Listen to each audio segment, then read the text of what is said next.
Okay. Good morning, ladies and gentlemen. This speech is related to one I had to interpret while I was doing my master's at university. It got me thinking since then. The speech was named How the Wealthy Show It.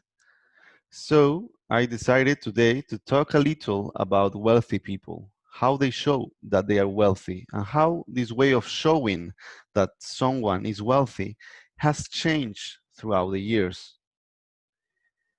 In 1899, economists observed that the markers of an elite social position were silver spoons and corsets, and also a great consumption of luxury goods. Basically, these were the very obviously paraded indicators of your social position and your social status. Now, if we shift forward around 100 years later, this great consumption of luxury items is still an indicator of, prestige and an indicator of high social status and high social position. But today, 100 years later, luxury goods are significantly more accessible than they were 100 years ago. It's much easier to get our hands on mass-produced luxury items. Now, thanks to outsourcing production to China, we have markets where labor and materials are cheap. Therefore, luxury goods are at the same time more and more accessible to all of us. So we've seen the arrival of a middle-class consumer market that is able to purchase material goods that were once only in the realm of the rich. So those of you that are in the so-called middle class, well, if this middle class really exists, but let's think that it does. So if you're part of this middle class, you probably own a big TV, a fancy handbag. So the rich, obviously, they are looking for different ways to show off their social position, to show off their status, to make sure that we know that they are different from us. So how do they do this? Well, in the face of this situation, where both the rich and the middle classes can own fancy TVs, nice handbags, or fancy cars, take airplanes and go on cruises, the rich have decided to do different things. Yes, of course, the rich do use their yachts, their cars, their fancy manners to still show us that they are rich, to show off their wealth. But we've seen a dramatic shift in how the elites are showing off their wealth. And now they are showing it off through education. Now we have a new kind of elite in our societies. An elite that has decided to acknowledge to acknowledge its status by pricing knowledge, by building cultural capital, and obviously, I'm also talking about the spending habits related to this new kind of cultural capital. So, this new elite, when it prices knowledge, it prefers to spend its money on services, on education, and human capital investment instead of just material goods.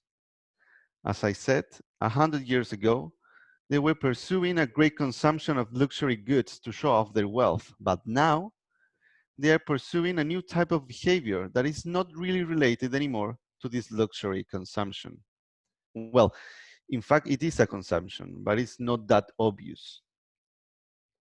So the rich are investing significantly in education. They are investing significantly in their retirement plans, and they are investing significantly in their health.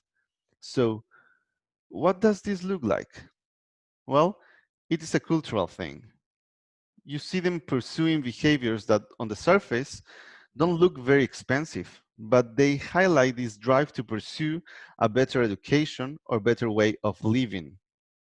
So, buying, for example, organic products is a way for the new elite to signal their cultural capital, saying that they are better than you. So they send their children to school with a lunchbox with quinoa and organic fruit, whereas the middle class children bring to school chocolate bars. You may think that these sorts of examples are commonplace examples of modern day motherhood, but it's not true.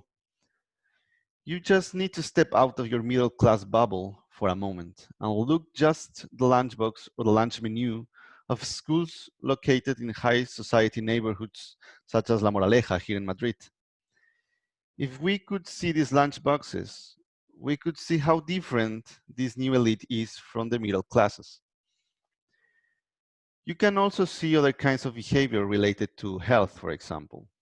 For example, if you spend time in Los Angeles, in New York, or in the most modern neighborhoods of Madrid and Barcelona, you might think that every mother there breastfeeds her child for an entire year.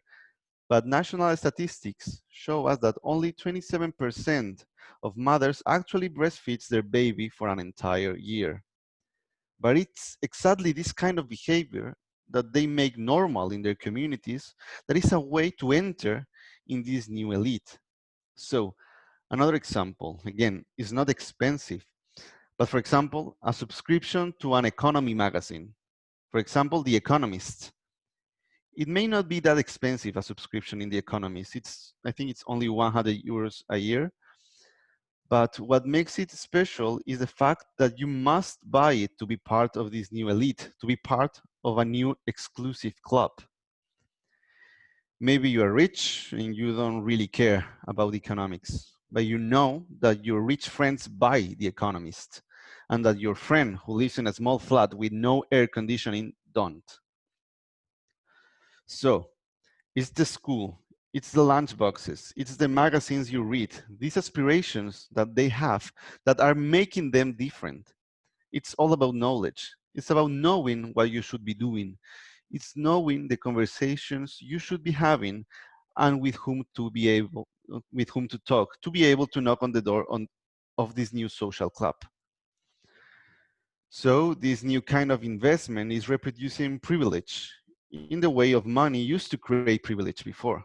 So knowing, for example, all this information helps get better jobs, helps get better professional contracts. Essentially, this kind of consumption is creating social mobility.